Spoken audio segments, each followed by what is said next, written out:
Hey everybody, and welcome back to another episode of Hopped Ones, the beer drinking not spicy wing challenge show, but kind of the same idea. Just wanted you to know that Sean Evans and Kevin Smith both couldn't be here today, but today's guest is a returner from an earlier episode, and we're going to get right to him. I'd like to thank all of my patrons for making shows like this possible, and I'd also like to thank my brain is shutting off. Woodland Farms Brewery from Kittery, Maine for donating one of the beers that we're going to be drinking today. So with that, Patrick, tell everybody again who you are. I'm Patrick. I work with Chris as his IT guy. So when inevitably something messes up here, it's all my fault. Yes, like when the camera didn't record. Yes, like when the camera that I brought just completely effed up. So thank you, Panasonic. Thank you, Panasonic, yes. And thank you, Our Job. Yes. Because I'm going to blame them for some reason. I'm just getting the timer back on because we have had a rough evening. And so we're going to clock ourselves. We're starting this at 1 a.m. So our cleanser for the evening is in a Berkshire Brewing Company glass. I have lots of glasses. But is Sluice Juice by Bentwater Brewing Company from Lynn, Massachusetts. Sluice Juice is named after Sluice Pond, which dumps into the pond I live on. And it's cloudy and gross. I mean, no, it's a delicious beer. Yes, but the beer is very cloudy and quite nice. Sluice Juice is the best thing they make. Yeah, it's kind of simple, little flat, but pleasant. Yes. Yeah. That's why it's our cleanser, I guess. So, get into our first beer, which I think could be our first Sam Adams on the show. First one that I've seen. This is Sam Adams Cosmic Sour. We've had sours on the show before, and I've had this, but I wanted Patrick to try it because I think what Sam Adams has done, which is what they do with most beer styles, has made something that is unapproachable by a lot of people into something that's very drinkable. So, as we drink it, thoughts on Robert Pattinson as Batman, good sir? I mean, we'll see what happens. The man can... Oh, yes. The man can act. Yeah. Have you seen The Lighthouse? I have not. Are you not a fan of Me Lobster Boy? The movie's insane. Yeah, I mean, I've seen from the past Batman castings that you should never hold someone's past roles against them, because sometimes people are forced into the Batman universe in a way that surprisingly comes together. Like when heartthrob Heath Ledger came in and turned in one of the weirdest, most amazing performances that we'll ever see. Right, as the Kingpin, right? That's what Heath Ledger played. Yep. Nope. That's correct. Killed Batman's parents. Yep. Yeah, that's. Yep. No, that's correct. His performance as the name which will not be named was perfectly great. The funny thing, Matt Reeves, who's making the Batman, made the remake of Let the Right One In, which is actually one of the best remakes I've ever seen. And it's with Chloe Grace Moretz from Kick-Ass as the vampire girl, which is amazing. And he also made the second and third of the new Planet of the Apes movies. So the guy's got a track record of, wow, this shouldn't work. And yet here we are. Behind him. So did you see the footage? I have not, no. So tell me what you think of this, and I'll just cold call you right on this. Okay. So I like... Batman's one of those kind of things that you can't change the mythos, right? You unfortunately, if you deal with Batman, you have to deal with the fact that the reason he's Batman is because his parents were killed in front of him. That's kind of the deal. Yes. But things like Lego Batman had fun with it. And I mean fun in like a sad way, but they did a lot with it, like in what it meant. The movies like Joker that happen to just stick it in there are a completely different story. This one seems to have lifted, I don't know if they've confirmed it, but seems to have lifted something from a Kevin Smith run of Batman, where the Batarang is actually made from pieces of the gun that killed his parents. That's pretty fucked. And so when I was like, oh, that seems kind of lame, and then I read into it a little more, and I'm like, whoa, because the way Smith wrote it, is Batman basically said, I'm putting this here so the gun that broke my heart can now save it. And that should just be such a corny line, and I don't know why, but I love it. You know what I mean? Yeah. It's very weird. But if that's what they did, that's super cool. Also, Pattinson's bat cowl looks like a GIMP BDSM suit. It's like got like the bad sewing and seams and like open nose. It's wicked creepy. And Batman's supposed to instill fear. So if a greasy wiry gimp comes running down the street at you, I think you might run in fear. Or I mean, depending on what you're into. Yeah, no. I mean, even if you are into that, you don't want that coming at you through an alley. No. You want that coming at you in a nice, safe space. Alley's not one of them. This is really fucking drinkable. Yeah, no, it's very rare you get something from Sammy's that's not at least pleasant, and this is pleasant. Yeah, they don't make bad beer. They No. just make sometimes disappointing beer. There's a difference.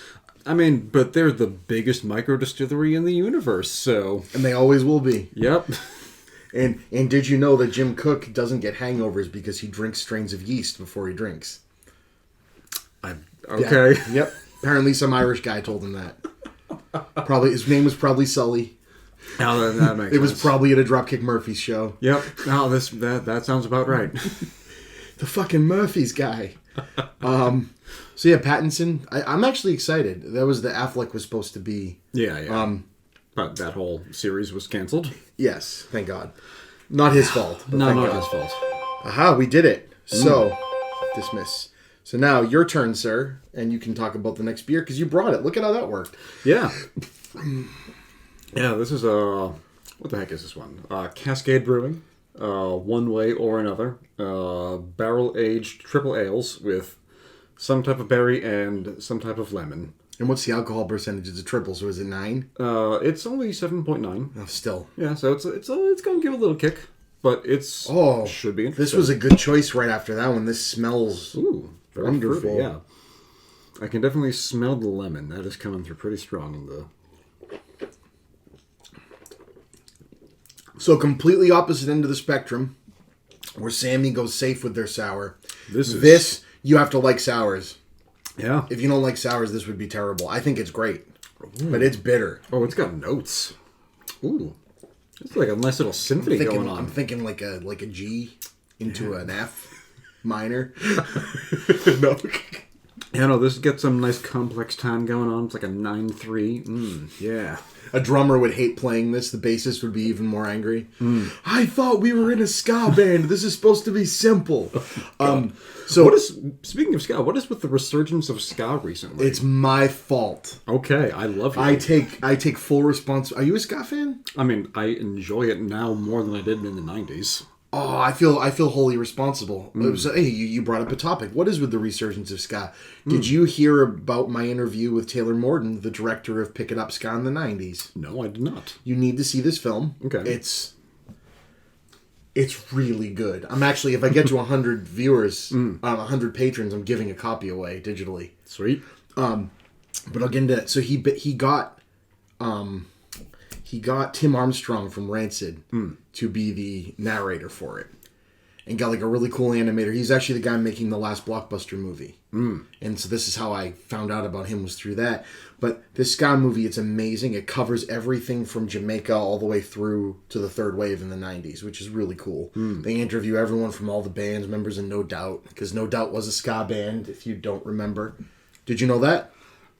You've never heard Oi to the World? Gwen Stefani? Okay. When God came down on Christmas Day, I know exactly what he'd say. He'd said, "Oi to the punks, oi to the skins, oi to the world, and everybody wins." Oh, no, I remember, no doubt. I like him quite a lot. Spiderwebs, that's a fucking ska song. Yeah, okay. Yeah, no, it's just got a lot more... They put a lot more emphasis on the guitar. Well, they were early pioneers of punk ska. Like Less Than Jake and stuff like that, and Streetlight Manifesto. Oh, okay, yeah. Nope. And Rancid, Operation Ivy. I see all the connections now. Yeah, but then they... And Gwen Stefani has always been great. It's just, you hear like Holler Back Girl, and there's no ska there. You know what I mean? So there's no soul there. Yeah, but at the same time, I guess they still play the ska songs when they play live. Cool. So there you go with that. But the movie's great. Have you heard of the Interrupters? No. You should check out the Interrupters. They sound, when I heard them for the first time, I was like, oh, cool. A girl ska band from the 90s I never heard. And I'm like, wait a minute. She's like 22 and they've been around since 2014? Oh, all right. Oh, all right. 90s nostalgia is a So thing check again. this out.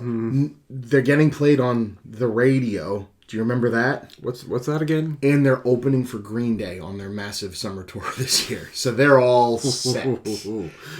Wow. Just gonna edit the email sound out. Email. Oh boy.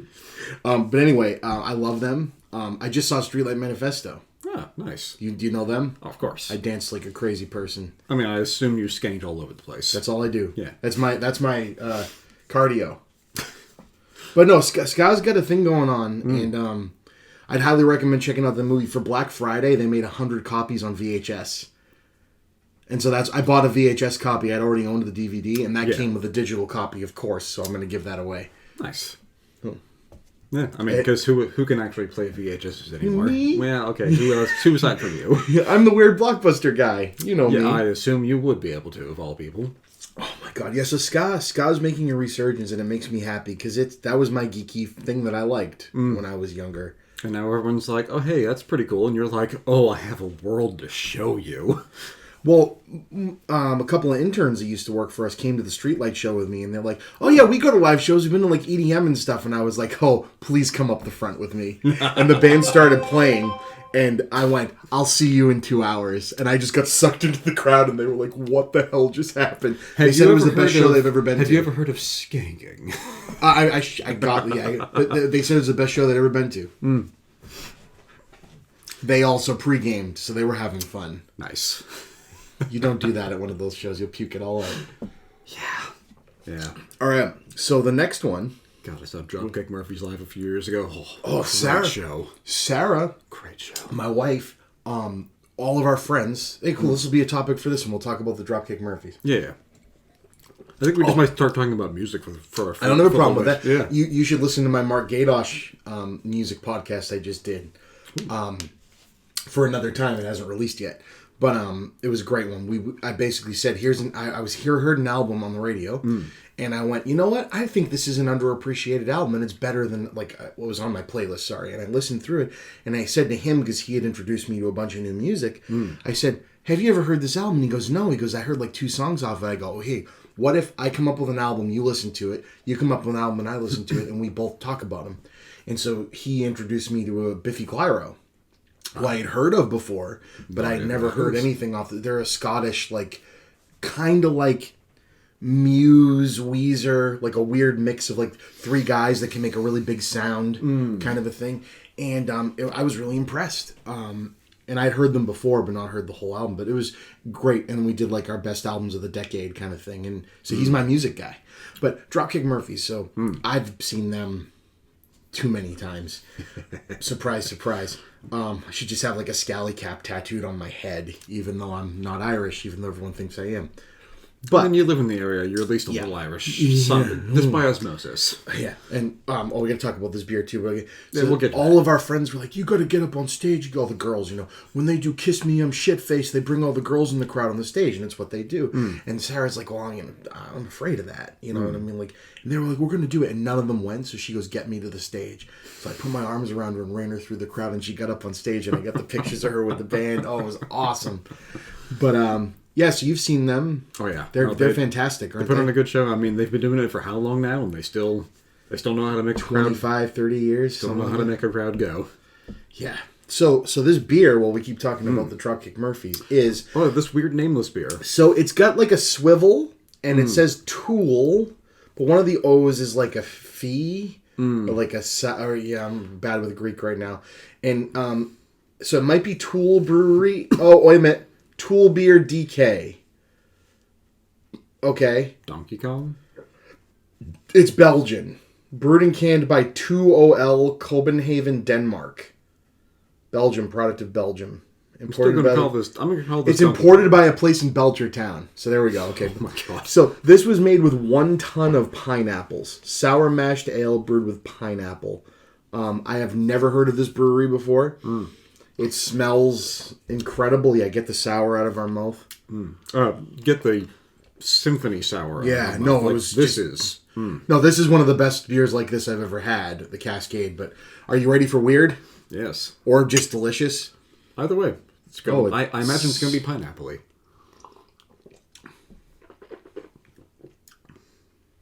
Wow. Where's the pineapple? Oh, it's there. It's there, but it's doing like the malt thing. Yeah. That they broke that flavor down a lot. That is not juice. That is pineapple. So it's a sour, but done with pineapple, which isn't sour. So it's not sour, but it's really good. Yeah, this is pleasant. Again, not complicated. Like I would put it. It has the same. No, it's kind of like like the Cosmic Sour. It's got the same number of like notes and things going on as that, but it's incredibly cleaner. Pleasant. It's cleaner. It's pleasant. Wow. You don't really have much beer flavor in there. It's just no, because it's a sour. Yeah. Whereas Sammy's, you still taste a little bit. Sammy's tastes like an ale. You still gotta, yeah. You know what this tastes like? This tastes like if someone made, and a good version of this now, if someone made a good pineapple shandy. Yeah. That's what this tastes like if Porch Rocker had pineapple in it. Yeah. And that is not a slight, because that's a wonderful thing. That is a surprisingly simple and delicious beer. Wow, we're doing good so far. And we got 17 seconds left. When have you seen the Dropkick Murphys? God, it was back in 2014, I want to say. That's about when we saw them, yeah. And I was living in Brighton at the time. This was back when I was in Brighton. And I was like, yeah, I'm young and I'm living in Brighton. And I'm going to go out and I'm going to have a party every fucking night. Yeah, that's about how you end up with the Dropkicks. Oh, yeah. No, it was a good time. I'm a little old for that now. My buddy's band in college God. won a Battle of the Bands. What they won for winning the Battle of the Bands was the chance to open for the Dropkick Murphys. Oh my God. And they were all 19, and the Dropkick Murphys brought them out to the bar after the show. Sounds about right. And they rolled in about 8 a.m. the next day, and they were like, the things that I have done. I was just like, all right. But it was awesome because we were there, like road crew of like we were already tired by the time the Dropkicks came on, and we were there for the whole Dropkick show. Yep. Yeah. So, hey, let's talk about music some more. Let's talk about this beer and talk about my buddy's band, the Loon and Buggy. We can talk about So first, this is Life and Limb. This is a beer that sounds like it would be made by like the final boss in a beer video game, like whose beard flows down like Fu Manchu. He probably made the maple syrup himself. But ale brewed with maple syrup and birch syrup, we are proud to share our third version of Life and Limb with the thousands of other branches that collectively comprise the craft brewing family tree. Sip slowly with friends and loved ones and savor long because one could do better than a swigger of birches. So the you know who made this? What? I didn't read it till I got to the bottom. It's made by Sierra Nevada. Oh. I like Sierra Nevada. This is just a very different look. Doesn't look like one of their cans at all. No. Smells awesome. Oh yeah, no, this smells great.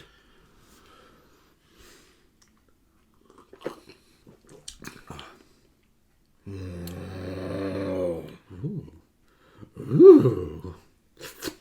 Whoa. I'll take a little bit more of that too. That's good. Whoa. That is good. Well, that is up my alley. Ooh. I don't think I've ever...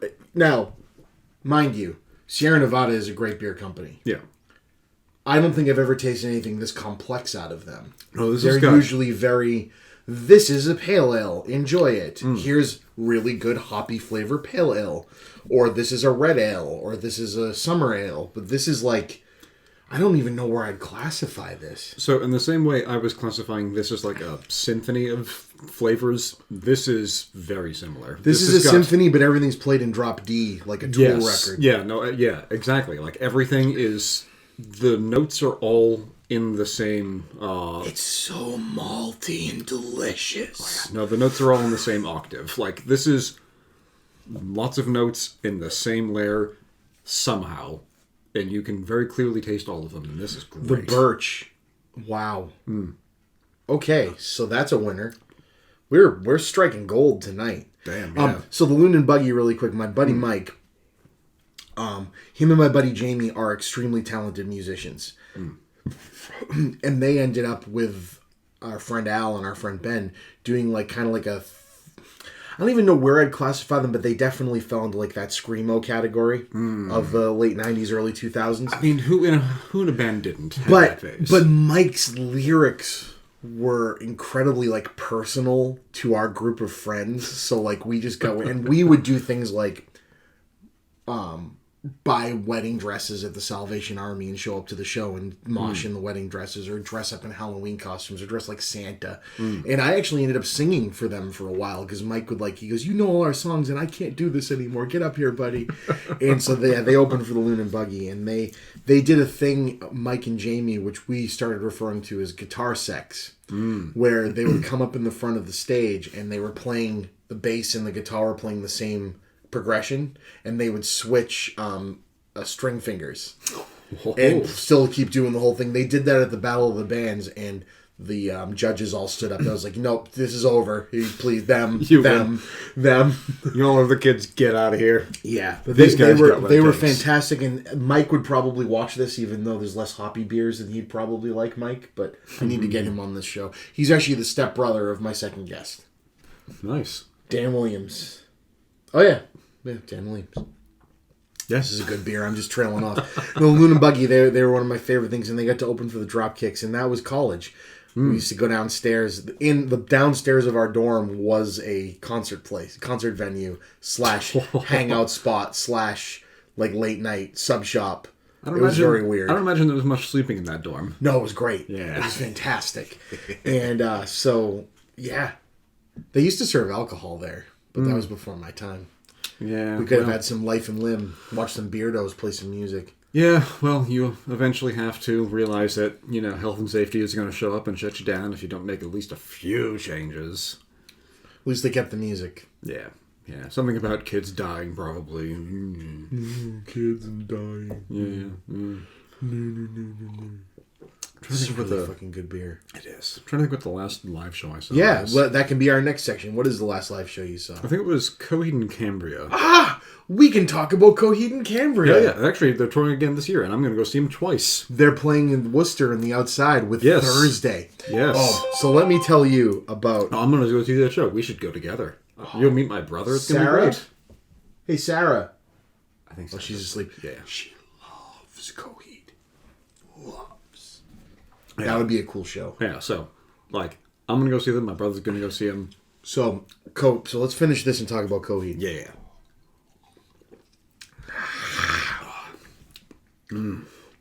Wow. By the way,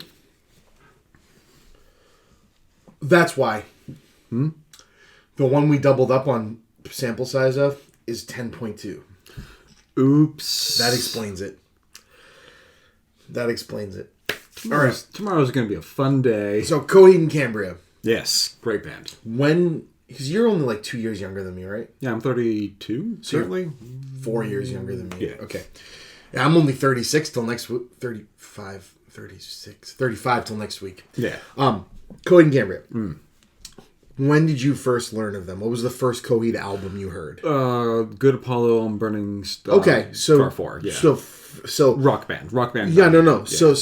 So, and let's drink this. This is Rhuby Bluesday, which I'm surprised isn't the name of a Coheed and Cambria song. It doesn't have. It doesn't say Rhuby Bluesday. I want my girlfriend to die. Yeah, it doesn't involve space or women dying. So yeah, fucking Claudio. And then coming back as cyborg robot Jesus. So it's only 6.2% alcohol by volume, but it's a barrel aged for 1 to 2 years. Oh, actually, let me clear Blueberries and rhubarb. All right, so Coheed and Cambria. My first experience with Coheed and Cambria was off of the second stage Turbine Blade, which was 2 albums back. Yeah, and that was Everything Evil. Oh, I love which that track. Which is my favorite karaoke song of Coheed and Cambria's to do, and I can do it. My favorite is actually off of their newest album. Well, depends on when this releases. Because they have another one coming out. Yeah, that's what they're touring for. Yeah. What's the track called? Insert in post. Yeah, we can insert the name, but talk about it. And it's just one of my favorite complicated songs. I'll leave you saying that and just have the cover art for it come up. Yes. Yeah, it's just one of my favorite tracks. It's got a lot of ups and downs and complicated things. It feels like them going, you know what? If other bands can do entirely massive, just goes tonally across an entire Journey songs, we can do one of those too. Nice, good for them. Yeah. So it was my buddy Ben, the drummer of Luna Buggy, got me into them, and he goes, it's like if Led Zeppelin and an emo band had a kid. And then went into space. Yeah, and then I'm like, and we're a prog rock band. Yeah. And I went, what? And he goes, and I heard that song and went, yup, that's exactly what this is. But then, in Keeping Secrets of Silent Earth 3, that song is probably one of my favorite songs of all time. That is number 2 for me. It's just such a good song. Yeah, that is number 2 for me. That is another one of those. Hey, what if we just did an entire story in one song? The one off the most recent album is a little bit better for me. Cool. Cool. Yeah.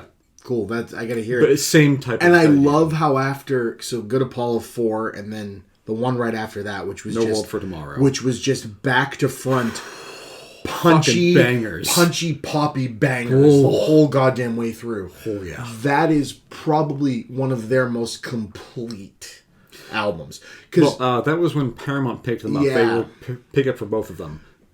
But the story with No World for Tomorrow is but I love the songs. I just love the songs. Well, they didn't know if they were going to keep going. Then the album after that is like, you know what? We're a fucking metal band. Yeah. And I like that about the one after that. It's just like, we're going to have fun. Yeah. But you've seen them live. You understand. Make no mistake. One of the very best live bands you've ever seen. And their sound is fully recreated live. Oh, yeah. That's the thing that broke my brain. Yeah. Is how good they were live. Let's try the Rhuby Bluesday. Oh, yeah. Did you try it? Not yet, no. Ooh. That's sour through, and that punches you immediately. Wow. Wow.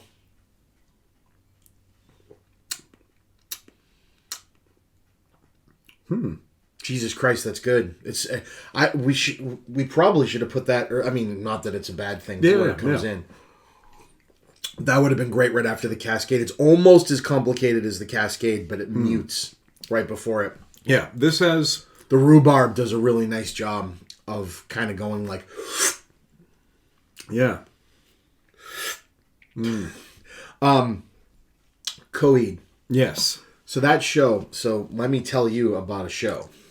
So Coheed and Cambria was not the biggest band on this show that I saw. I had just heard in Keeping Secrets of Silent Earth 3, and it was at the Palladium in Worcester. Oh, surprise, surprise. Or it might have been at the Avalon, but I think it was at the Palladium in Worcester. And it was at the Palladium in Worcester. Coheed and Cambria. It was Coheed and Cambria for 45 minutes. Thrice for 45 minutes. Then Thursday for an hour and a half. This show was... And like, this is like, you know, prime for all three of those bands. So me and the five guys I saw with knew every song. Mm-hmm. You know, my buddy Mike, who I knew from the dorm, didn't come with us, and I didn't know he was there. And the Everything Evil, Dear Claudio, thing comes up, and the crowd drops, and on someone's shoulders is Mike reaching out and singing this song to me. And I'm like, Mike? He's like, just like, what the fuck? It was just so random. They are hands down there's very few live rock acts that are as good as them. Yeah. They're just awesome. Yeah. Awesome. Yeah, no, Claudio is... I'm so glad I found a Coheed fan. Oh, yeah. No, Claudio's out of his mind. I mean, the man should probably get some help. But, I mean... Al the Killer? Yeah. Oh, boy. I mean, he gets all of his energy out in all of his songs and weird comic books and all that. Have you heard My Brother's Blood Machine? No. That's his solo project. It's weird. I imagine. I like it a lot, but it's weird. It's, you know, Sincerely written from my brother's blood machine. And keeping secrets of stuff. I mean, if you could make that out. Is it my brother's blood machine? Oh, yeah. Because it's Claudia. But had to rip into him a little bit. Yeah. Oh, man. Yeah. Resume. Next beer and more topics. So you saw Coheed. That's awesome. Yeah, I'm going to see them again twice this year. They're amazing. Yeah, I'm seeing them in Worcester, and then the weekend after, I'm going down to Atlanta to see them again because I have a friend down there that loves them. A quick little side thing Yes. while we move into the next one. Weirdest double bill that worked incredibly well that Sarah and I saw. Avenged, Sevenfold, and Coheed. Double headliner. Huh. It worked incredibly well. One, Avenged Sevenfold, strange band. You know, they come out with a that flag, the Confederate flag behind them when they play and everything. So not necessarily fully meeting my ideals, I'm sure. But wow, are they good. They come out on stage to the Beetlejuice soundtrack. And I'm like, you know what? I like these guys. But they did a dual bill with Coheed. Coheed did another show in Lowell at the Songus. It was Coheed and Cambria, which makes sense because it's Coheed and Cambria. Yeah. Dashboard Confessional, which I get makes sense with Coheed, but then Mudvayne. Okay, I can see Coheed tying both of those together. Yes. But the triangle Yes. doesn't complete. And apparently the fans got along really well, is what everybody said. That makes sense. No, like, Mudvayne fans are... Well, Mudvayne's a bunch of math metal geeks, so Yeah, that makes a lot of sense. No, that makes sense. Like, they'll get along with anyone. They're just like, yeah, no, we're just here. We're well-adjusted people. We're a little weird, but fuck it, whatever. I miss Mudvayne. I actually really liked Mudvayne. I did too. Where did they go? So, you know Hell Yeah? The Yeah. super group that sounds just like Mudvayne, that's what Mudvayne became. Oh, yeah, all right. They're just doing poppy Mudvayne. Yeah. There's nothing wrong with that. Yeah. How is this guy? This is introduce Origin her, Darkness. sir. Yeah, this is so this is going to become my theme as I come on the show. I'm going to get one of these beers from this project. Origin of Darkness is a project between a few different breweries. But the last one I brought was the white miso weird. That was stout. amazing, dude. So I figured I'm just going to bring one of these every time because I am a huge fan. All of a sudden. All right. So this This one is the rum barrel aged Baltic style porter with raisins, dates, and prunes. It's got a cute little sperm whale playing with a jellyfish on it. It's also 10% alcohol, so this is going to be a good time. We're having... That's why I poured a little. Oh, everybody die now. So, what were we talking about? This beer suddenly. Oh, my. Oh, okay. I'm back. That's a lot of raisins and dates and prunes. So the dates and prunes come through a lot. In a good way? It's very good. It reminds me of the triple bock that Sam Adams makes. But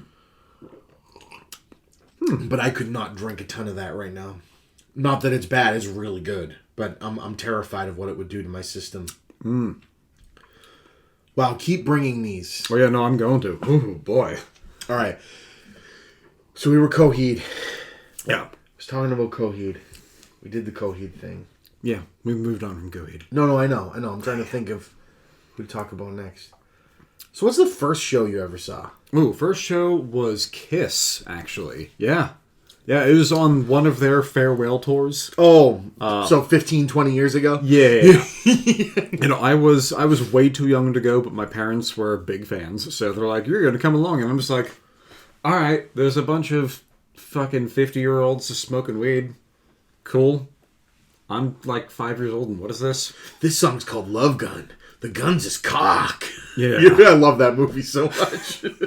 I grew up on Kiss, so Kiss are awesome. I could imagine that being a great show. It's Kiss. Yeah, no, it was fine, but my parents, I grew up on welfare, so we got lawn seats in the what is currently the Xfinity Center, and it was raining, so it was a time. It was a time. But hanging out with your stoner parents watching Kiss.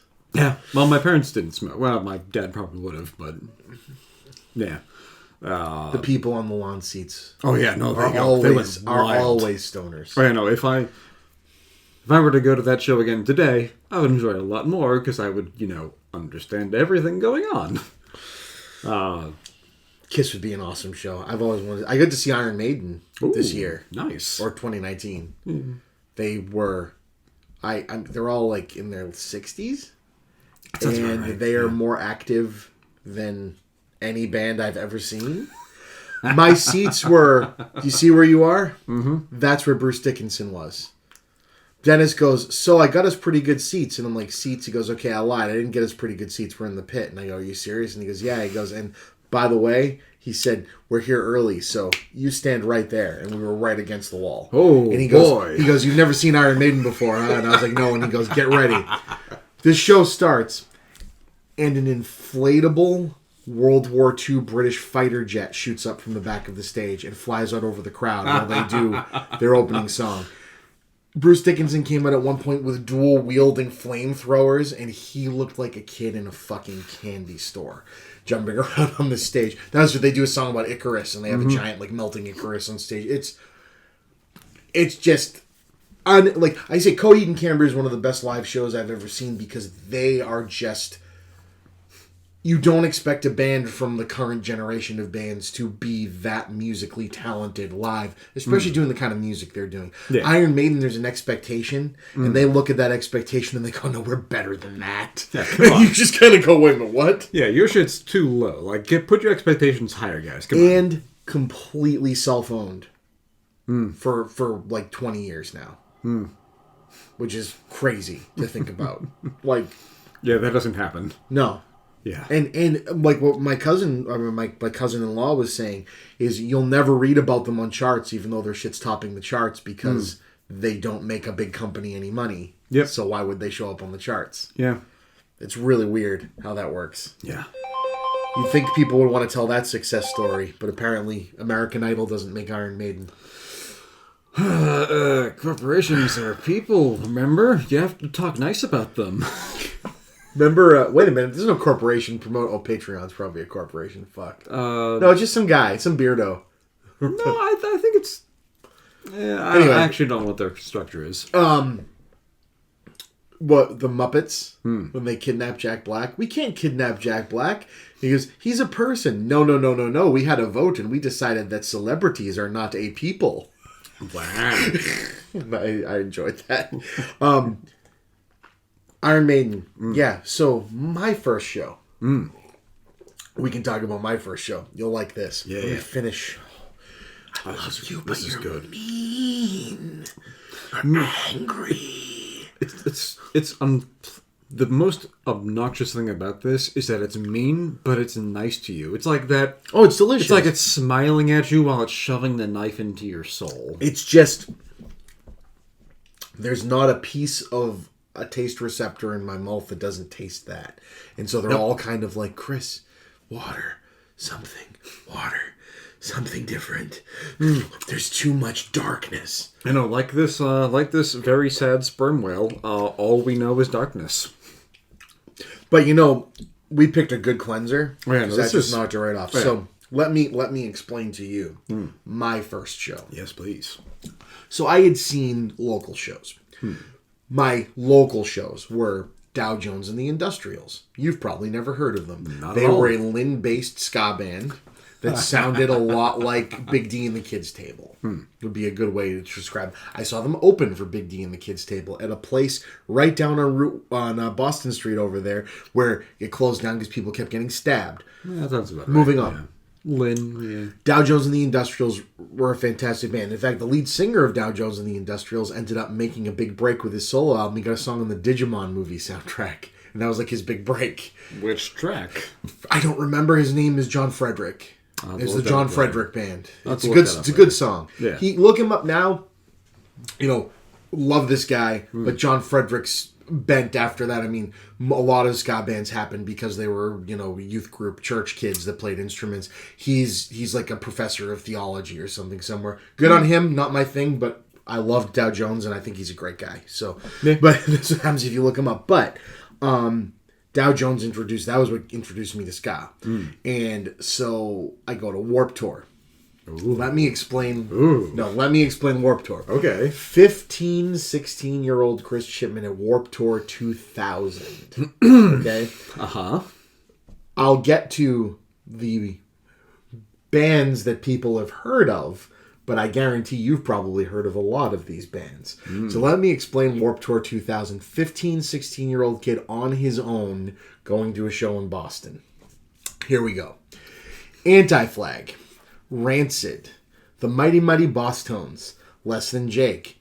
Eminem was on this tour for some reason. Not kidding. Okay.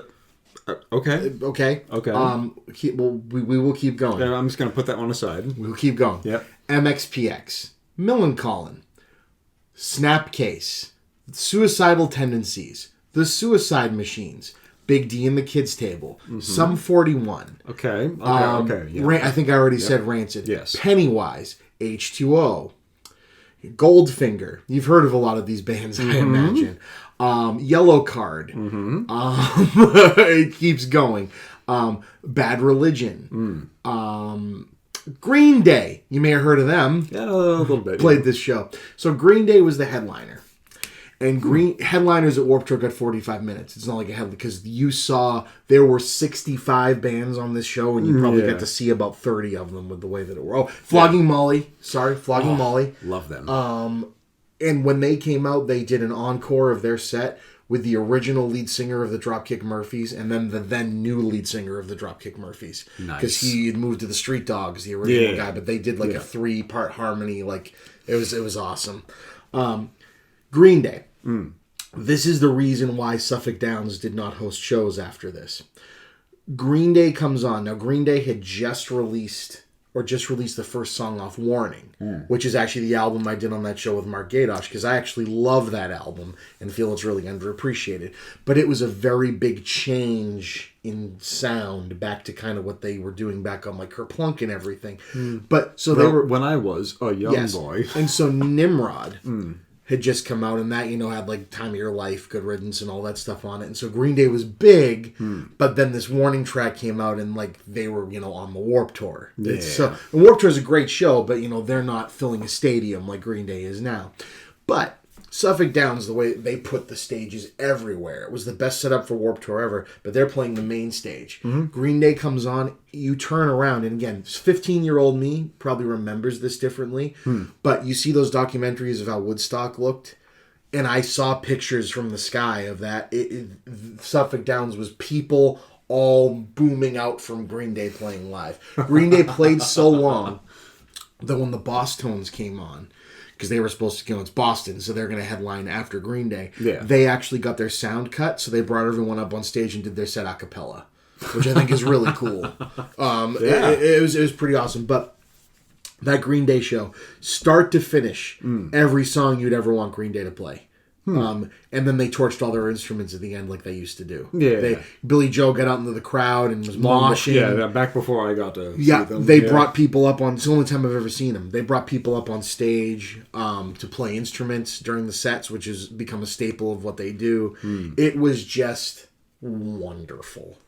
And that was... So, 16 years old, it was hard to find something that was going to live up to that for quite some time. Yeah, my only experience at a mega tour like that was Linkin Park's Project Revolution. Sarah went to that too. That's when they played with like Snoop Dogg. Was that one? No, different. But different one. I think she used to go see Linkin Park a bunch. Yeah, no, I saw Project Revolution where there were 2 stages. It was at the what arena was it at? I don't remember what arena. DCU, probably. No. It had 2 stages, one main stage and one that was set off in a corner. But Gillette? It wasn't Gillette. It wasn't that big. It also wasn't the Xfinity Center. I don't know where it was. I don't remember. Weird. Yeah, it was a weird time. Was it in New Hampshire? No, it was Mass. But yeah, no, okay. Yeah.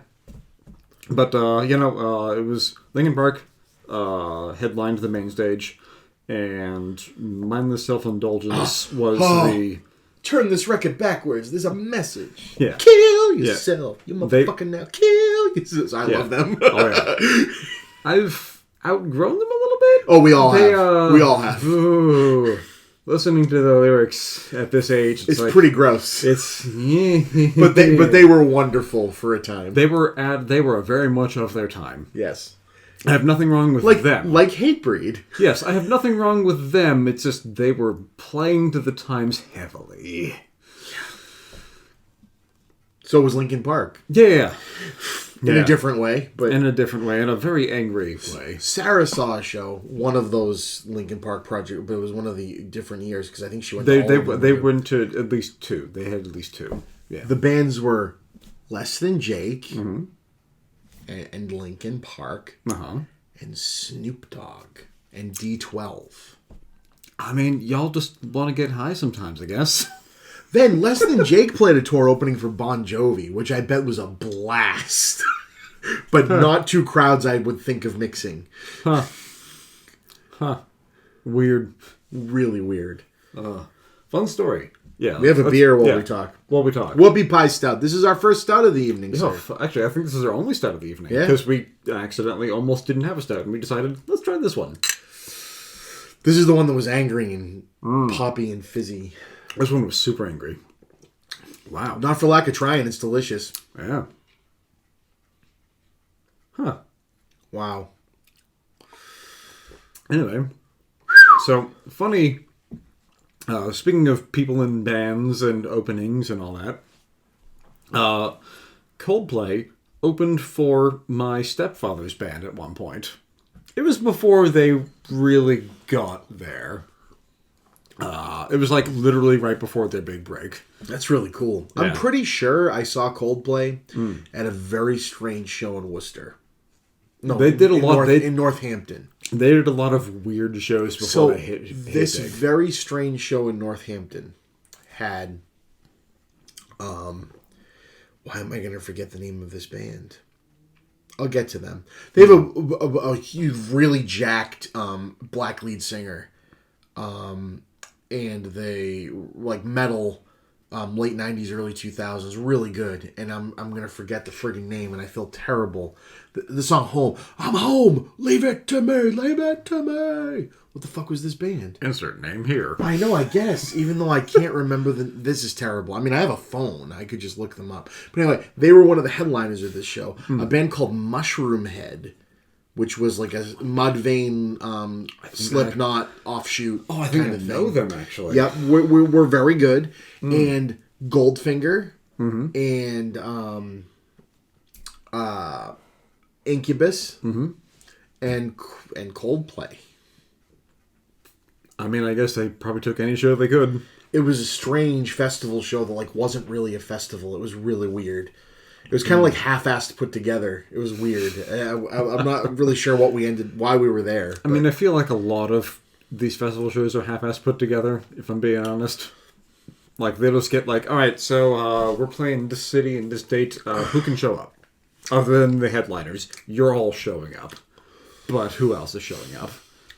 Like, I'm pretty sure MSI at the Project Evolution, the other reason they showed up is because they're based out of New York, so not that far of a drive. Yeah, there you go. Yeah. Wow. Yeah, this is... It's good. It's heavy. Yeah, it's like drinking bread, which is kind of what you want with stouts, I guess, so...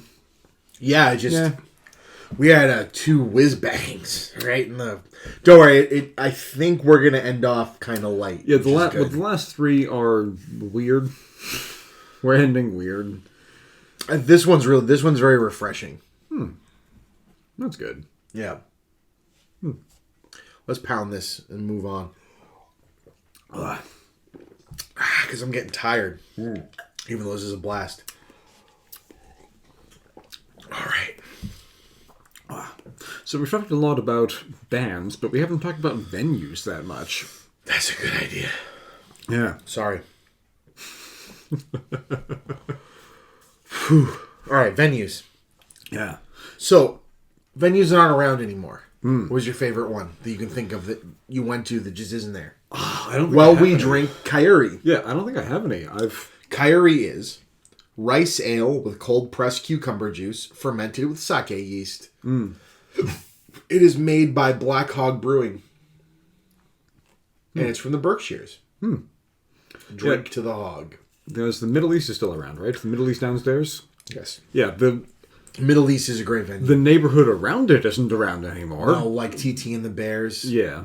But, like, I mean, to be fair, most of the neighborhood around it, kind of garbage. You didn't want to go there most But nights. TT's, you ever go to TT's? I didn't, no. I saw a band at TT and the Bears called the Red Elvises.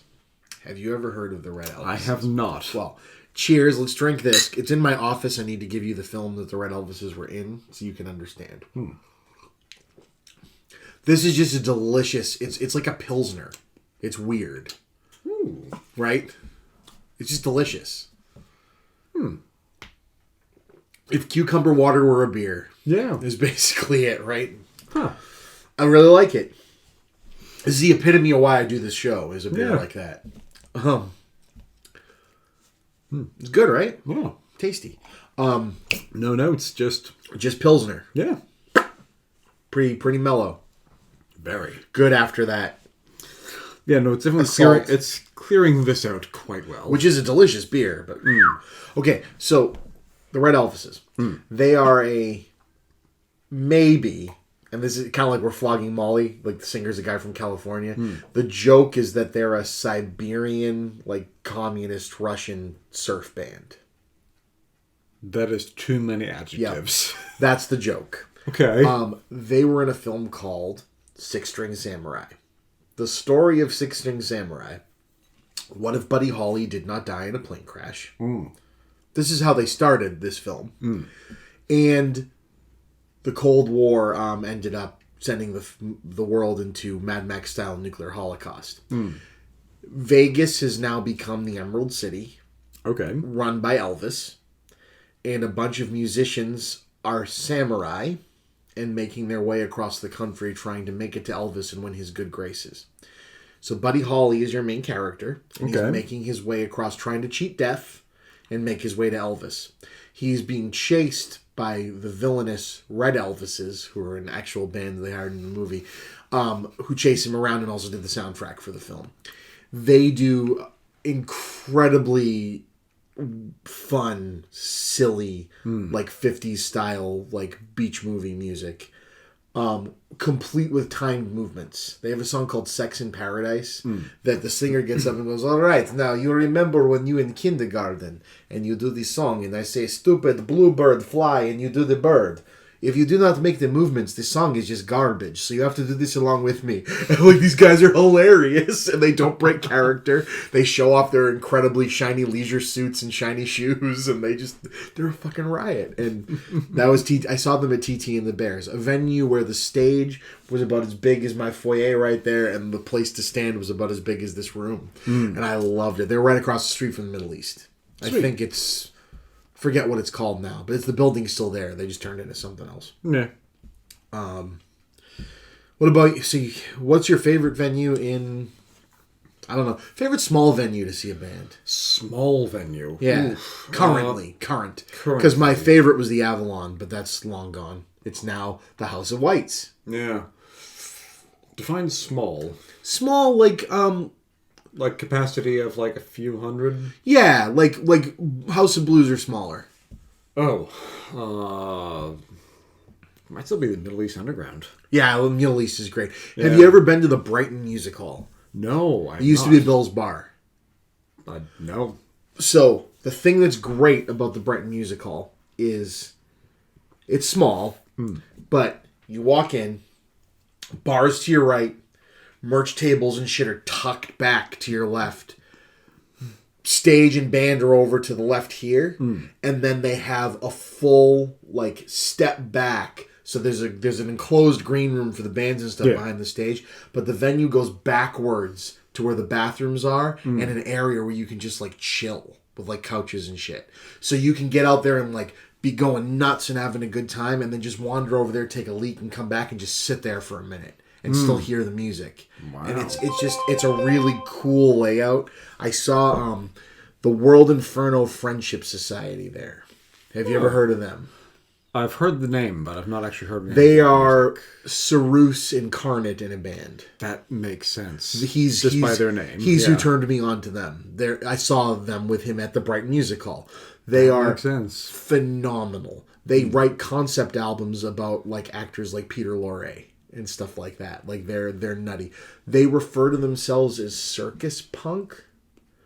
Depending on the show, depends on how many of their 35 to 40 members show up. So you get a different... There's always the same singer and like a couple of main people, but you'll get the ska version of their song once, then their horn section won't show up, so you'll just get like the thrash punk version of it. They're nutty. They're nutty and I love them, and I highly recommend checking them out.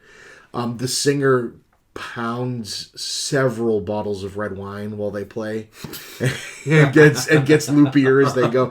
He refers to, I'm assuming this isn't a real name, he refers to himself as Jack Terrycloth. And he looks like if Jack Skellington was a human.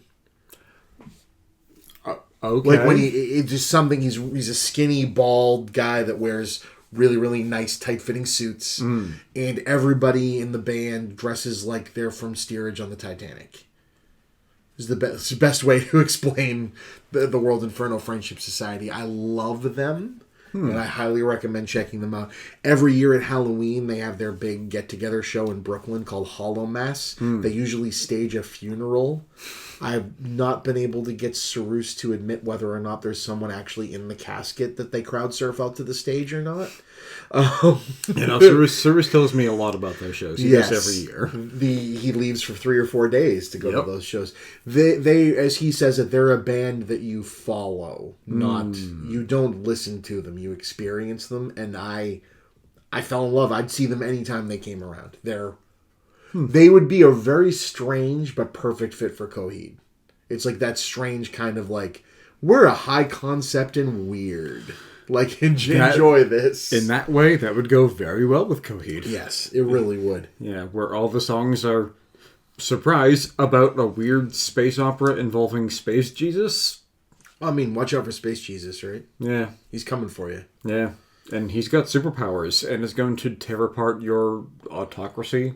I think that's what he's coming for. Yeah. He's coming for something. He's not happy. I'm pretty sure it's about overthrowing autocracy governments and corruption and that sort of stuff. Claudio's angry. Pretty sure, yeah. Claudio's angry. That's what it comes down to. Aren't we all, though? Yeah. Yeah. I'm interested to see what a new Coheed album is going to sound like, because the world's pretty fucked. No, I mean, did you not hear the last album? Oh, no, I did. Yeah. I'm just worried how much further it could go. Yeah. I'm looking forward to it. I'm sure it's going to be fun. We'll find out very soon, actually. I want more Coheed. So we're going to that show, right? I want to go to that show. I got to talk Sarah into it. Yeah. Now that I remember about it. All right. So, our sponsor for the evening. Yes. The sponsored content. Hashtag ad. Hashtag sponsored. Hashtag give us money. Woodland Farms Brewery. This is the Vanguard Double Dry Hopped IPA. 7.6% alcohol by volume. The show is called Hopped Ones. This is our first. I mean, every single one of these beers has hops in it. Except for Envy. Just take a moment.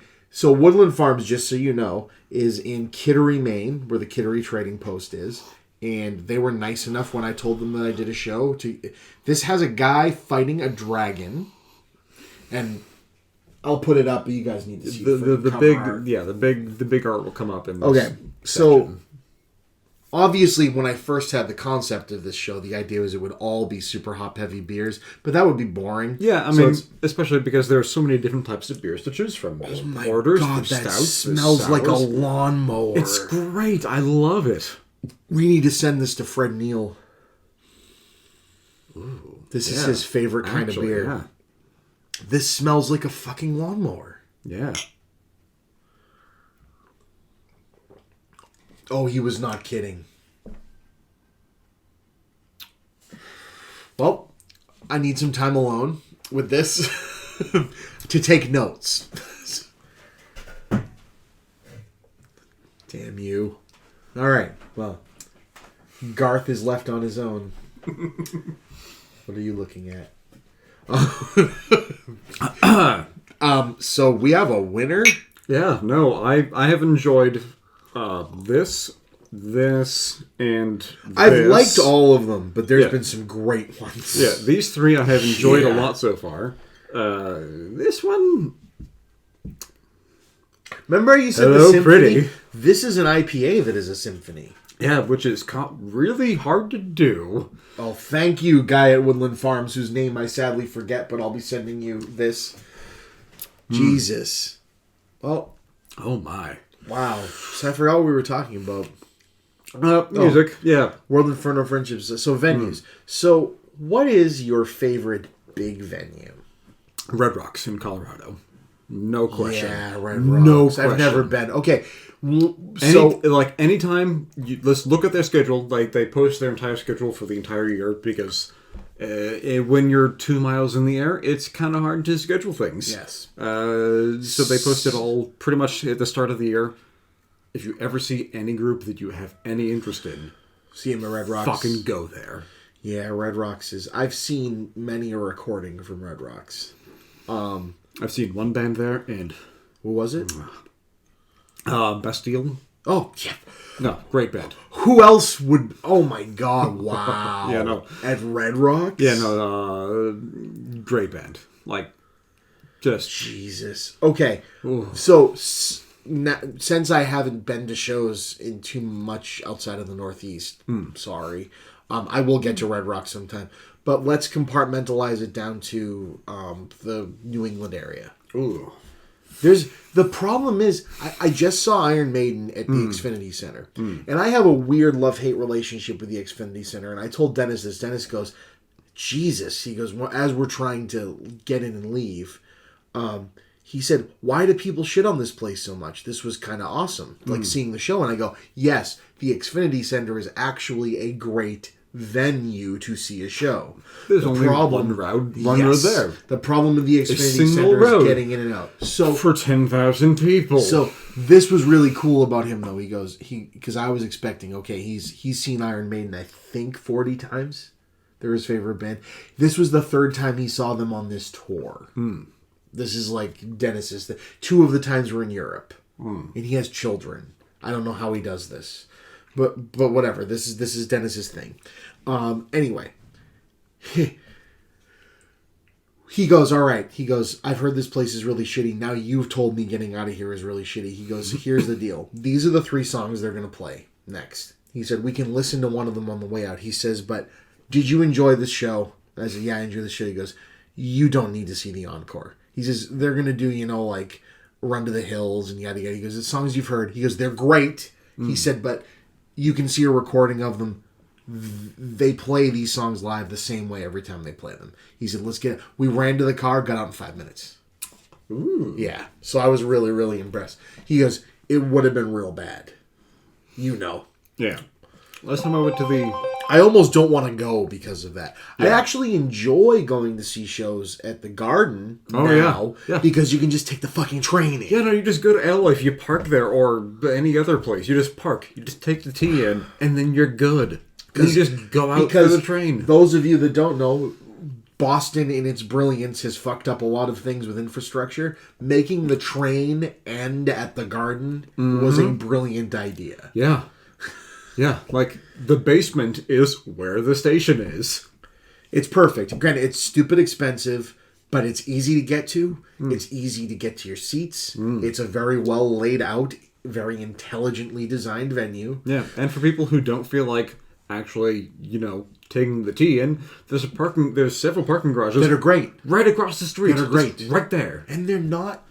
When you're already spending that much for tickets, it's not that bad. Yeah, I mean... For the price of tickets, it's like, but... We just saw, shows that... Okay, so here's a cool topic while we're doing this. We're talking about big venues.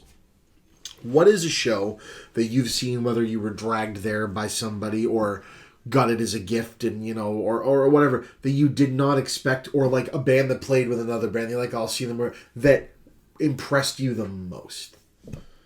Jonathan Colton. No shit. Yeah. Where'd you see Jonathan Colton? One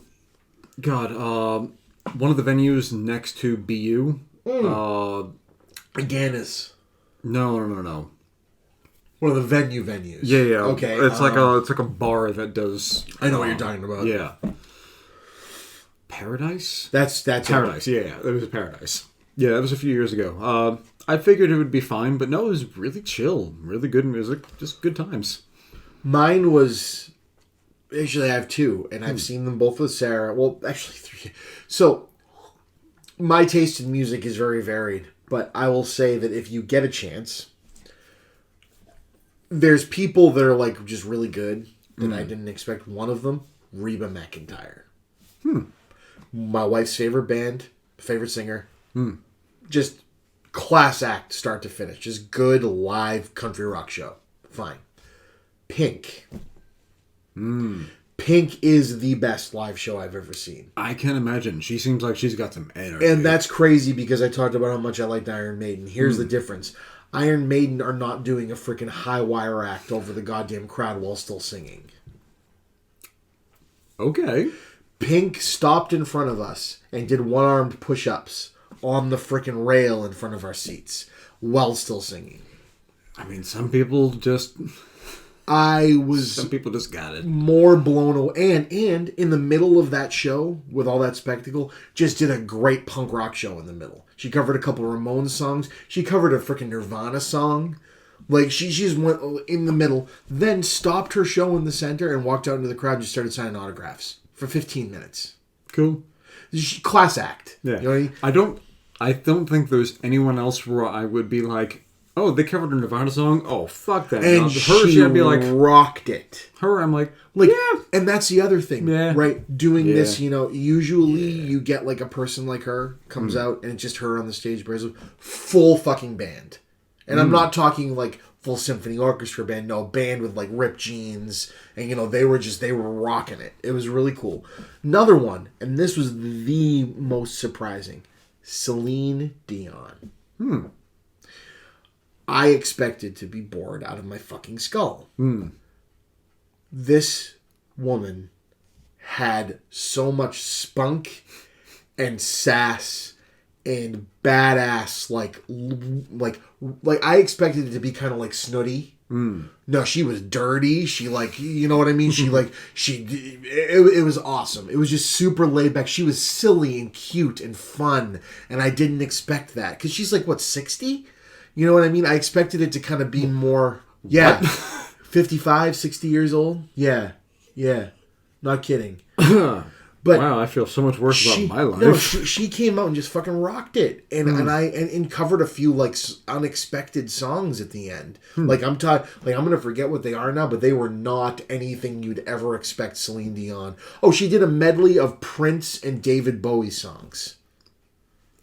Yeah. Huh. Yeah. Okay. Yeah, it was bonkers.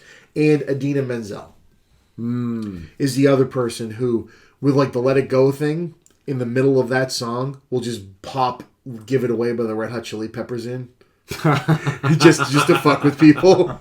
I mean, she's an amazingly good vocalist. Like, she drops tons of F-bombs and then goes, oh shit, I forgot there's kids at this show. Sorry, they're going to hear it somewhere. And I'm like, this woman's amazing. you already hear it at home. Come on. Also funny. She spent how long on Broadway? She doesn't give a fuck anymore. Funny story with her. We drove out to the Berkshires to see her play. And Sarah's like, she's, a Broadway singer, so probably like other ones will be by the stage door. And lo and behold, there was a few super fans out there waiting, and we waited. She came out and, they're all talking and they're gushing, and I'm standing there like, wait a minute. This is one of the first times I've ever seen a celebrity. And so I'm just kind of like frozen and holding like, a sticker, from the show. And she comes up and she's tiny. And it was so funny. She comes up and goes, hey, and who are you? And I'm like, I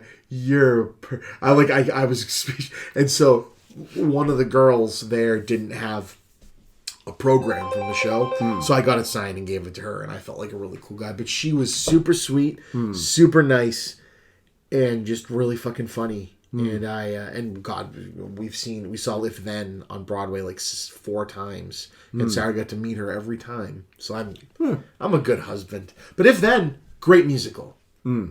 I could imagine the culture shock on people that like found her from Frozen going to see If Then. Considering there is a song in If Then called What the Fuck. Yeah. That like is right after unprotected sex gets this woman pregnant and the goddamn thing. But anyway, so okay. Yeah. More music is going well. This is Envy. Yeah. I'll let you read Envy. Oh, Because boy. Envy is a hipster cider maker's dream. Yep, so this is, last time I was here, you had me do a different... Ectoplasm. Ectoplasm by the same brewery. Which only had 3 ingredients. Yeah, this one has a bit more than 3. I'm going to read them off now. Yeah, you kind of... Apple, blueberry, strawberry, purple carrot, habanero, licorice root, orange peel, okay, lemongrass, what? And finally, cinnamon. Just in case. What? Yeah. So, Well, we're gonna. also, see it's what like, this is like. it's like blood red.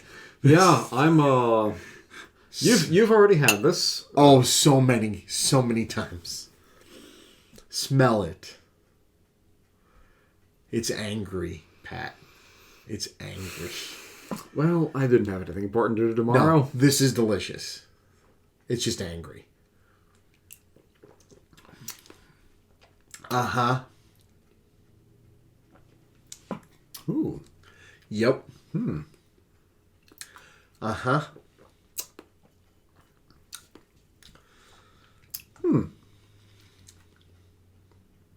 This is something else. Right? All this comes together weirdly well. It's somehow delicious. There's the cinnamon, right? Just kicked in. Yeah, cinnamon and the lemongrass? No, not the lemongrass. What else kicked You in? can taste the lemongrass. Habanero's there. Yep, habanero is pretty good in there. Lemongrass is there. Don't really taste the carrot. Carrots for the color, I think. No, that makes sense. Probably the body, too. Probably does a lot of the mash. The malty breakdown. Probably a lot of the alcohol comes from the carrot. Because a lot of the rest of those things aren't really alcohol creating. But carrots are oddly sugary. A lot, yeah. I mean, most root vegetables are. They have to be to survive the winters. Rhubarb. But yeah, no, and the can design's fucking cool. And weird, and these guys are out of their minds. So, since we've been talking about music this entire thing... Yeah, let's no, it finish worked off out with music. perfect. Yeah, let's talk about... we just talked about things that we were surprised by. Yeah. What were things that we were disappointed by? Incubus. Really? Yep. Huh. Probably caught them on an off day, but they bored the shit out of me. Yeah. For me... That's going to piss off a lot of friends to hear that, too, because I've heard that they're like one of their favorite bands, and I've only seen them once. Boring as hell. Yeah, for me it was...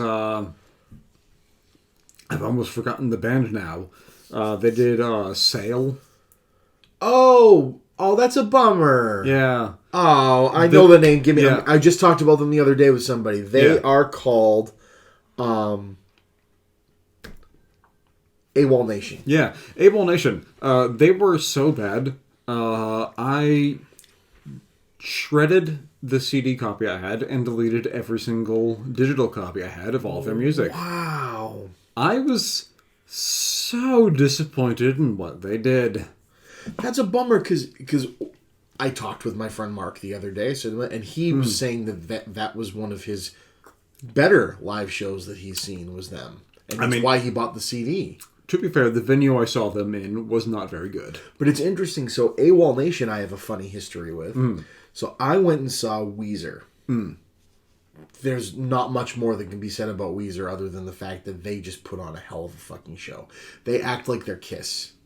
That's the whole point of Weezer. It's like, we're awesome, but we're just a bunch of nerds. Like, a giant W insignia lifts up on fire under the drummer during, like, the encore and everything. They're out of their minds. It's great. I love Weezer. Dashboard Confessional opened for Weezer, which was a weird mix. I've seen them, like, 3 times with unintentionally, and they're very good. It's, like, way too emo for me, even though I like emo. It's a little too much for me, but they're very good. But Weezer are awesome. This little band was playing on the side stage called Hometown Hero. Pretty generic, but like post-grunge, kind of like if Soundgarden and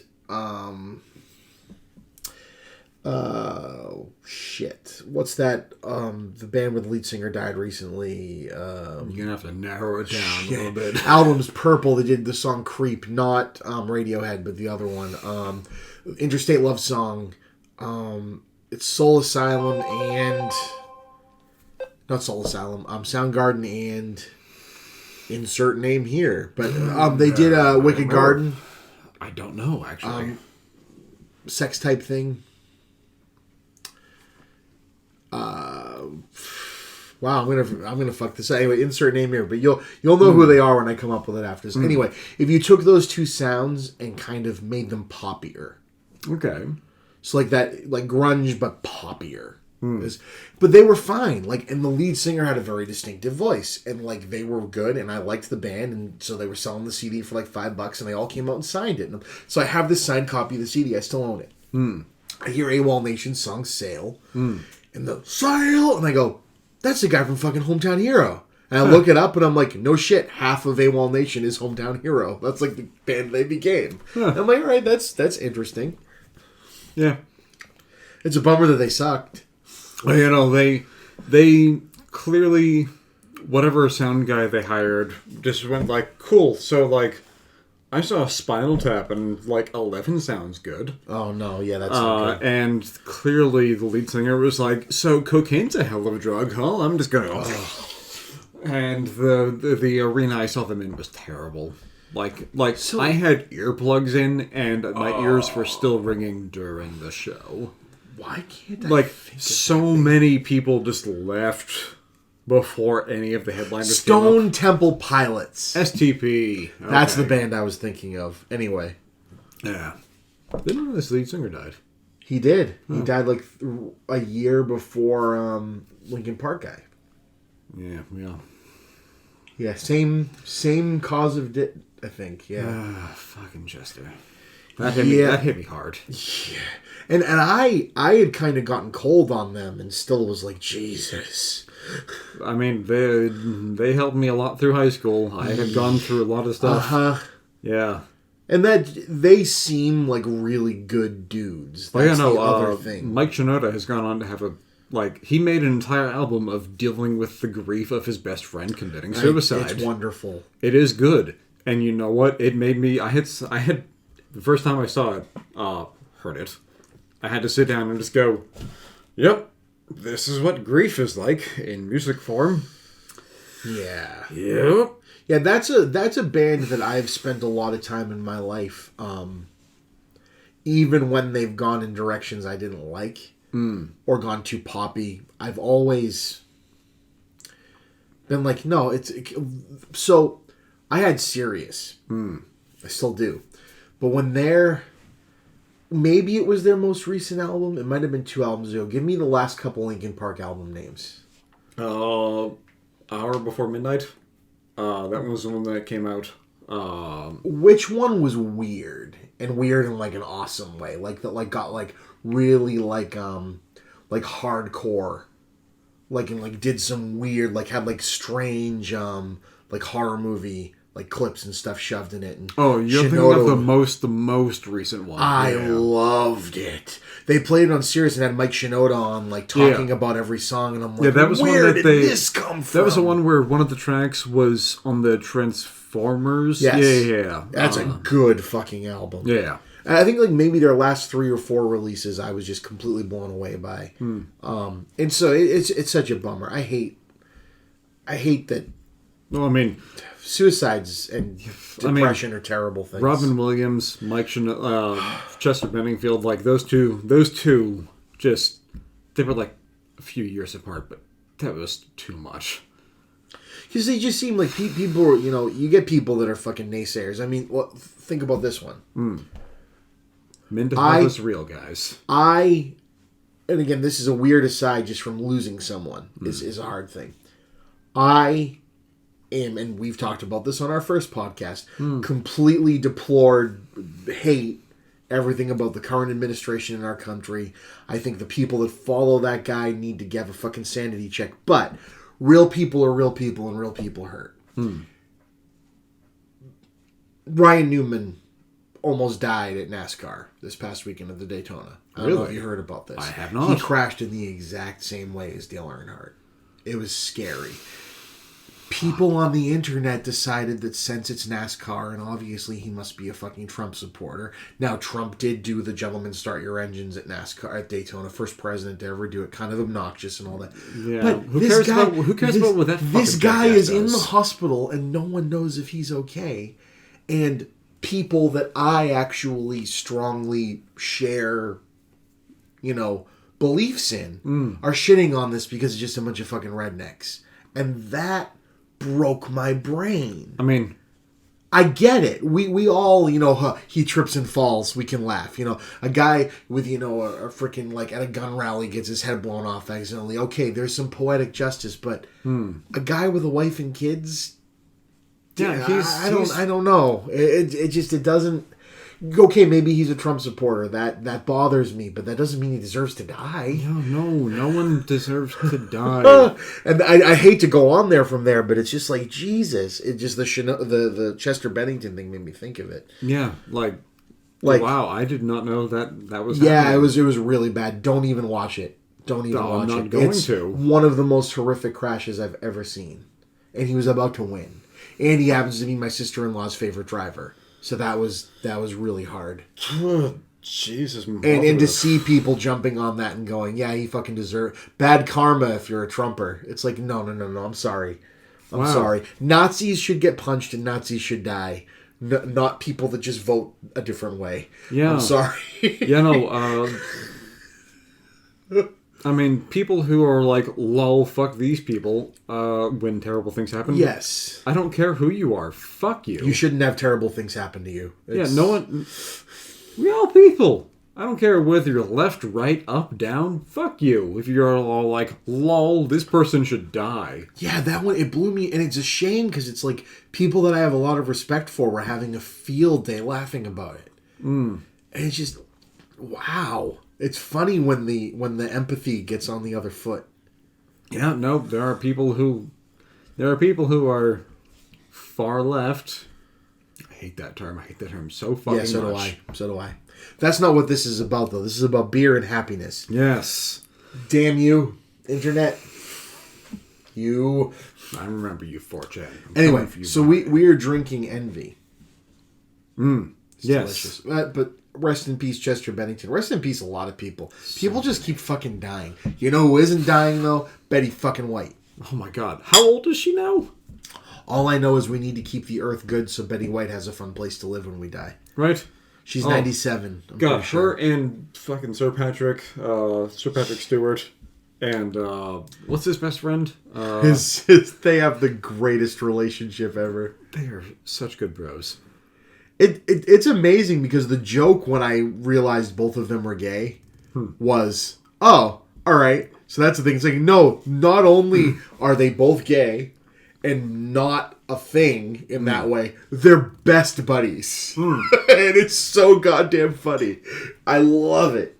Because it just made sense. It's like, oh, cool. Two cool old British guys. They should totally be together. Not only are they together, but not in the way you think. Yeah. But they're like best wingmen ever. Best friends. Yeah. So goddamn funny. It's Gandalf. Yeah, no, I know his Ian name. McKellen. Ian McKellen. Sir. Emphasis on sir. Mwah. Man is the genius, even though he was in Cats. I mean, everyone was in Cats. So I have a group of people that I watch awful movies with. Truly awful movies. Cats? Are you going to do Cats? We did Cats for 15 minutes, and then we walked out, went to the bar, and went, what the fuck did we watch? You did Cats. For 15 minutes. We got to the children mice with the horrible faces that were badly CG. This movie was not finished. The faces were not tracked properly. You know, the hands were not tracked properly. Here's you the can thing. see the issues with the CG just tearing. Here's the deal. I've talked. It wasn't finished. I've talked to people about this before, and here's the deal. They made a really. There's fun joking. Mm-hmm. Like, for instance, a lot of people lost their jobs over that movie. When CG animators get crunched, I hate that. Yeah. It's the same thing with the fucking Sonic movie. It's just not good juju, in my opinion. But the director is getting blamed for a lot of it. And I also don't necessarily think that's the case. I think it's the producers. It's like, the producers, the studio... Because the director Yeah. posted on the Thursday that movie was screening for critics. And it screened at the exact same time as Star Wars, because they opened it against Star Wars. What the fuck were they thinking? Yeah, right. The director at 2:00 in the afternoon said, I hope you're able to enjoy my film tonight. I just saw the final cut of it today at noon. And what had happened was they took it from him and tried to fix it. Now, again, this is the guy that made Les Miserables. Okay, he's a theater director that they allowed to make some films, and he's trying experimental things. I don't like to shit on people that try experimental things. No, absolutely the trying idea, new things. the thing that was Absolutely. great about Les Miserables was the fact that he had all of the actors actually sing and made sure the camera was in their goddamn face so you could hear it. That's great. Even if some of them... Unfortunately, he hired some actors that actually can sing but aren't good at performance singing, like Russell Crowe. Yeah, some people who are good at singing, not Broadway, Yes. but rock. But Broadway is performance singing. Yeah. Like Mr. Wolverine is perfect at performance singing. Yes, Russell Crowe is not. Yeah, because... And it's a bummer because Hugh Jackman has actually done that Russell before. Crowe has an awesome presence. He looks like the character he's supposed to be. But the back and forth is that you? It's me. Javert. I'm bored. I mean, and I'm just like, no. He's a rock singer. He's not a performance singer. He's not a Broadway singer in any capacity. It just broke. So that same Hugh Jackman has been on stage. The same guy did Cats, and Cats is bad to begin with. Cats is no slight on the people that perform in Cats, because that's what's great about Cats. Cats is a very well choreographed, very well acted musical. When you take those performances away and put CGI on top of them, what the fuck did you think was going to happen? Yeah, I mean, from what I understand of Cats is bonkers. Cats makes no goddamn sense. It was a weird experimental thing to see where you could take musicals to begin with. And then they tried to translate that to movies which doesn't work. Where the characters, plot, and scenery matters quite a lot, and the screenplay matters quite a lot, and none of that translates into the medium of movies in any capacity. Even Rent, which is a pretty goddamn cinematic, doesn't really transfer to film all that well. Rent has other problems. It does. We don't need, but I'm just saying, you know what I mean? At least, AIDS crisis. Oh, yes, that. What? Who said anything? Did you just say something? I didn't say anything. What are you talking about? But yeah, no, but like even that, which should transfer to film pretty well, you watch it and you go, oh no. No one gets how to make, I mean, in my opinion, just our film of the fuckers. They've been doing that. It's great. Yeah. Have you ever seen like a Fathom Event Broadway musical? It's wonderful. Yeah. It's wonderful. Yeah, I saw Phantom of the Opera somewhere slightly off Broadway. We saw, we had got lucky enough with the guy that got me in to see Iron Maiden. His wife is a huge Broadway fan. They lived in New York. And she got us on the lottery and we won tickets to see Newsies. Oh. So we were 2 rows away from the fucking stage for Newsies. Yeah. Dude, it was insane. Great show. That is a very good show that happened to be a cinematic thing that was actually improved by adapting it to Broadway and not vice versa, which is cool. But they did one of those Fathom Event like live film things with the cast, the original, and it was, I guess they're doing that with Hamilton, and that'll be fucking awesome. Oh my God, I imagine.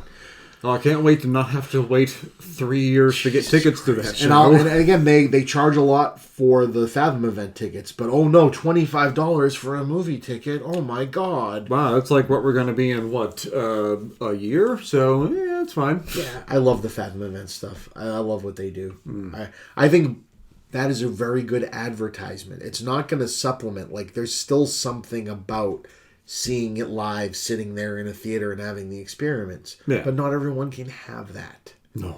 God, no. Most people can't have that, actually. So Disney's genius for buying that Hamilton print that they're going to be putting out, since they fucking own Lin-Manuel Miranda, and rightfully so. He's printing them gold. Oh my God, is he ever?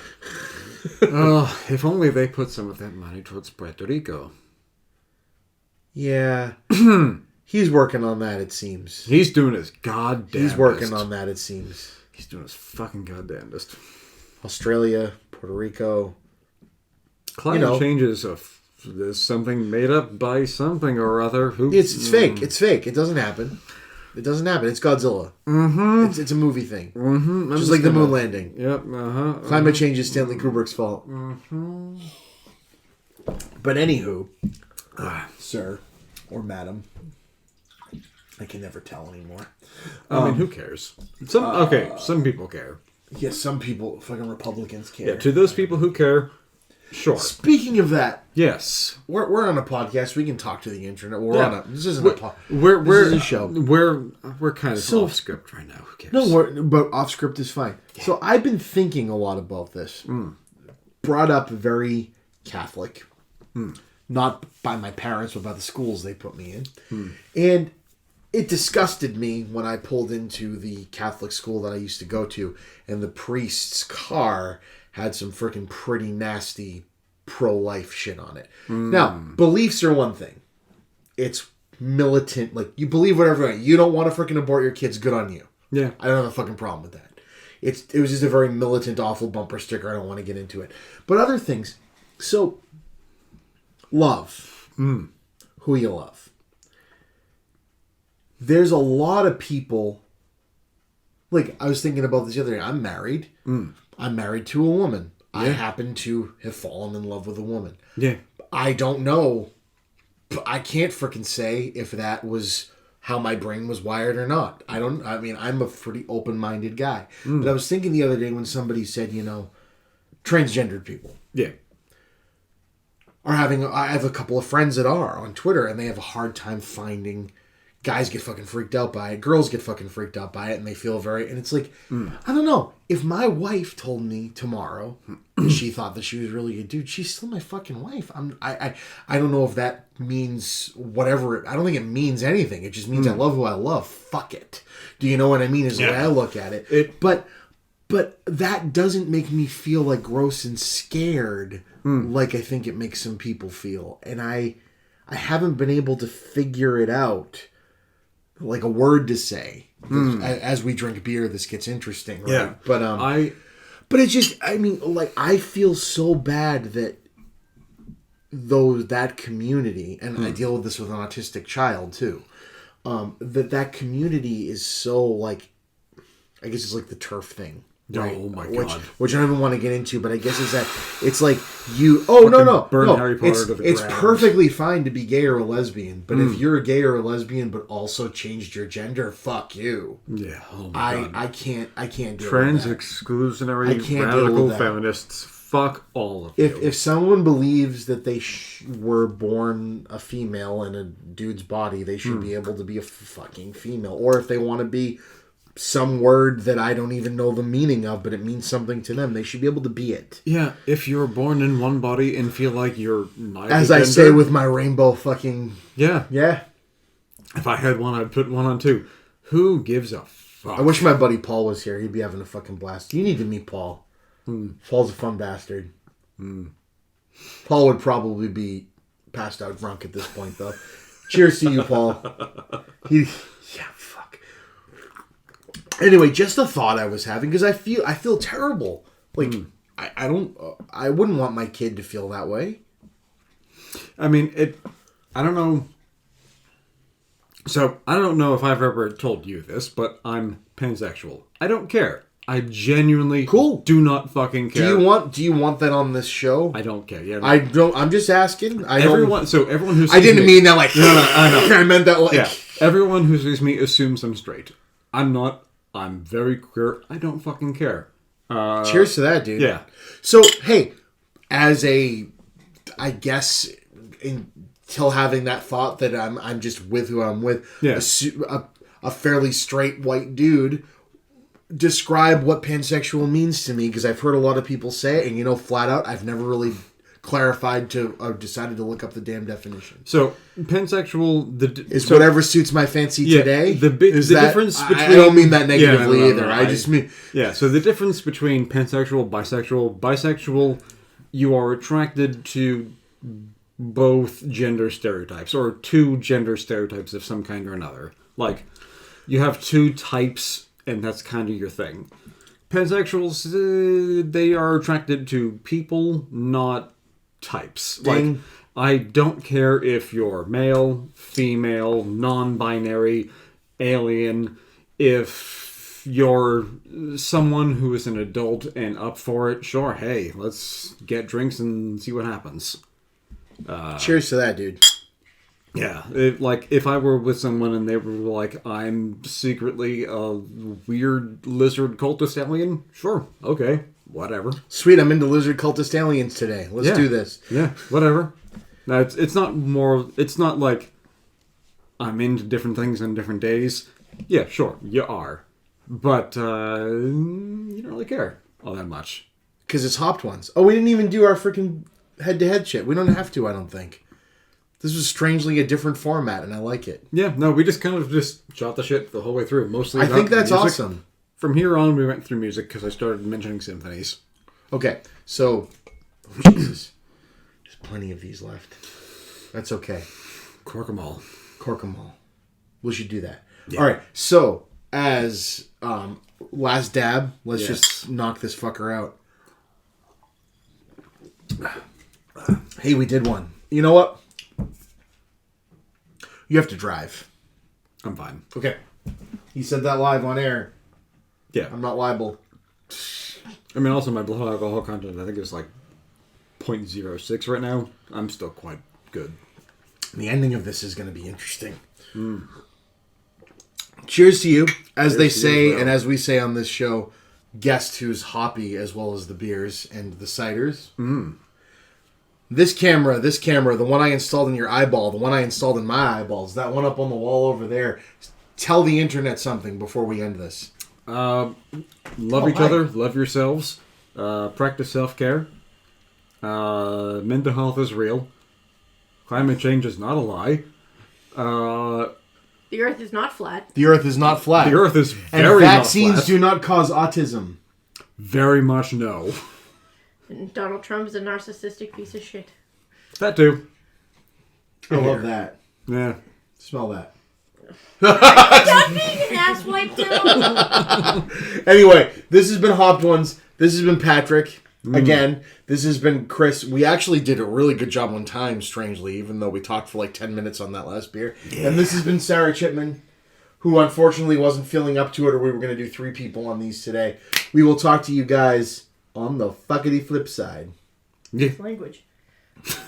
Nice language, that's right. What do I usually say at the end of this? There was a thing I used to say. Did you? Yeah. Did you forget your own fucking notes? Oh, we kicked the fucking keg, Pat. Yeah. Yeah, kid. Yeah, kid, dude guy. Yeah, let's go down to the Packies and watch the Sox. Grab one. Grab one.